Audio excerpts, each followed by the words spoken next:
चलो तो खिया खा दे मेरे कि दुबरा जाए मैं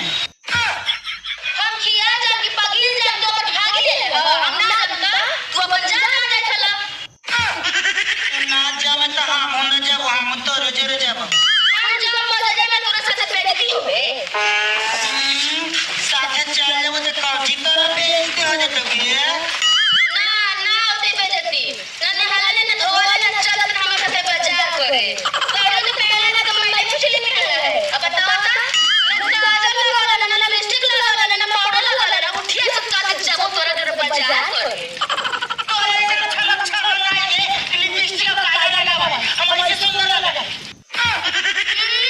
तनी गोल लगा मैं तो हमर सरस्वती के पैसा डुबा दो पानी में अगर बाबा भगा के पैसे लगा दिए कि तो बाप का पैसा उड़ा के तो बाप बच गई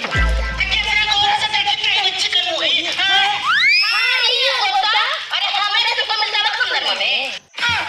अरे हमार तो छोड़े ना हमार तो दूर के बात है हमार को भगवान में तो कोई बाल बच्चे कितने गोरे में क्या सुंदर से दिखते हैं अगर माथा पर मसाला खाई तो क्या सके हैं बहुत का माथा हुआ क्या मुंह दिखा चला ये क्यों लाल तो तो ऐसे तो पुतुल हैं और नाचा खेले हम लोग छली ना